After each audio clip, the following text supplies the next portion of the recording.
Curious, setting the scene. Imagine a sprawling underground city where people don't buy products, they buy pieces of human lives, experiences, and emotions. Glowing crystals containing entire lifetimes are traded like physical currency.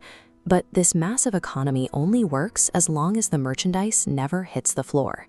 When a young street-level courier accidentally loses his grip on a shipment, the resulting crash projects thousands of stolen moments into the auction hall. Everyone watches silently as floating holograms show a boy laughing by a lake, a woman chasing fireflies, and a father teaching his daughter. Amidst all these beautiful, ordinary moments, a single image freezes the entire room. A young boy places his hand against an enormous, glowing golden door, covered in strange, ancient symbols. The most powerful figure in the room, known only as the collector, watches his hands begin to shake. His reaction suggests this market trades in restricted data, far more dangerous than simple nostalgia. The collector points at the golden door and whispers that nobody should remember it.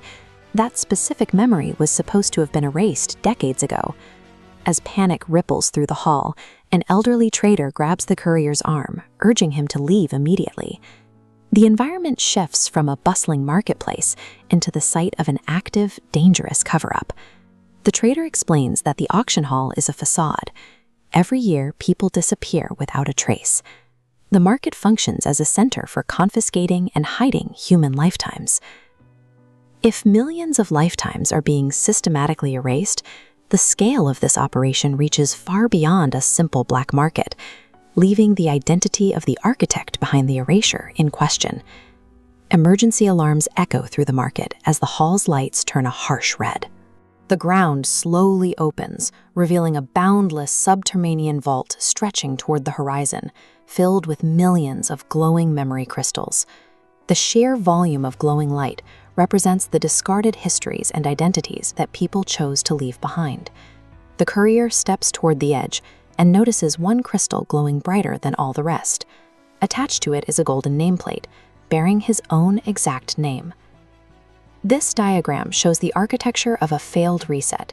The central node represents the courier, and every branching loop tracks a different past life he has lived and forgotten across countless civilizations. He has repeated this cycle hundreds of times. The evidence suggests a self-imposed cycle, where the population repeats their lifetimes from within, rather than being coerced by an external force. The collector slowly removes his black mask. The market falls completely silent, as the courier looks at the face beneath it. It's an older, exhausted version of himself.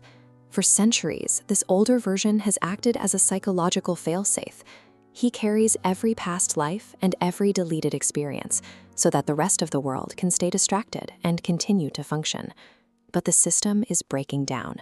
A warning flashes across the sky, reading "Memory Limit Reached," and as the vault shakes violently, the massive golden door emerges from the deep darkness. The collector identifies the golden door as the exit, the space where destiny was originally chosen between lives. Carrying every memory at once strains the collector to his limit. As the vault tremors, the protocol for a total reset appears to be the only way to avoid a complete collapse. The golden door opens, spilling a blinding white light into the underground city. From within that light steps the original self, a complete, perfectly balanced version of the courier. This figure explains why the amnesia exists. This design is a necessity for the human experience, rather than an accident. Look at this timeline model. When every diverging path of a human life is mapped out and the final destination is highlighted in advance, the branching possibilities instantly collapse into a single rigid line. Knowing every outcome and past failure removes the conditions required for courage and growth. Playing a game where you already know the ending removes the stakes.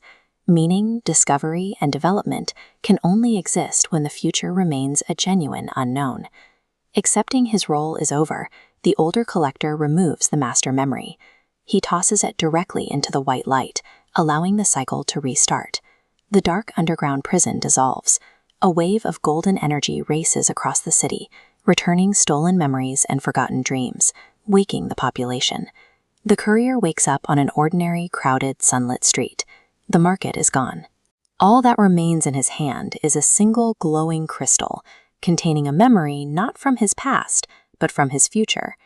He looks at the crystal, thinks about the failures and uncertainties ahead, and smiles. He places the unread memory back into his pocket and simply walks forward. The value of life is not found in recovering the past or predicting exactly what comes next. The greatest treasure is the courage to build a future through choices made today.